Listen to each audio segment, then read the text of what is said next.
નમસ્કાર, હું જ્યોતિષ માકડ, સિનિયર સિટીઝન મંડળનો પ્રમુખ. અમારી સંસ્થાએ આજે IMA હોલમાં મમરાના લાડુ ખાવાની હરીફાઈ અને અન્ય હરીફાઈનું આયોજન કરેલ છે.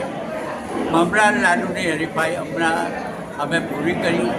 આ હરીફાઈ અમે 13 વર્ષથી કરીએ છીએ અને દર વખતે મકર સંક્રાંતિના દિવસે જ કરીએ છીએ. પહેલાં પતંગ ઉડાડવાની હરીફાઈ પણ કરતા. અમારી સંસ્થામાં 2,000 જેટલા સભ્યો છે અને અમારા સભ્યો 60 પછીના પોતાનું જીવન સારી રીતે પસાર કરી શકે એ ઉદ્દેશથી અમે હરીફાઈઓનું આયોજન કર્યું છે. આજની આ હરીફાઈમાં 22 પુરુષો અને 20 સ્ત્રીઓએ ભાગ લીધેલો. પુરુષોમાં શ્રી અશોકભાઈ ભીખવાણી 8.5 લાડુ ખાઈને પહેલાં આવેલ છે. નારણભાઈ માલવિયા 7.5 લાડુ ખાઈને બીજા આવેલ છે અને ત્રીજે જગદીશભાઈ કેકાણી આવેલ છે. એવી રીતે સ્ત્રીઓમાં પણ પહેલો બીજો ત્રીજો આવે છે.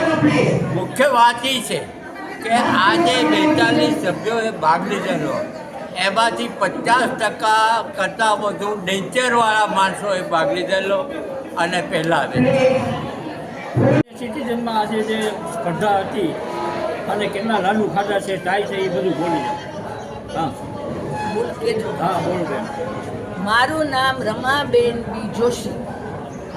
સિનિયર સિટીઝન મંડળ તરફથી ચાલતી સ્પર્ધાઓમાં આજ રોજ લાડુ સ્પર્ધા યોજવામાં આવી અને તે સ્પર્ધામાં મેં હરીફ તરીકે ભાગ લીધેલો. લાડુ સ્પર્ધામાં અને પ્રથમ રાઉન્ડની અંદર મેં 7 લાડુ ખાધેલા, પરંતુ અમારા 2 બહેનો વચ્ચે ટાઈ થઈ.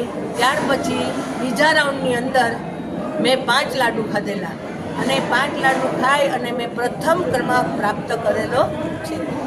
અને બધાના સ્નેહ, સહકાર અને મદદ અને હિંમતથી મેં નંબર પ્રાપ્ત કરેલો છે. મારી 78 યર્સ હું ઓલ્ડ છું અને અત્યારે મારા દાંત છે એ ઓરિજિનલ છે અને ભગવાન સદાય આવી રીતે મને ભાગ લેતી કરે અને હંમેશા હું નંબર પ્રાપ્ત કરું એવું પરમ કૃપાળુ પરમાત્મા પાસે પ્રાર્થના કરું છું.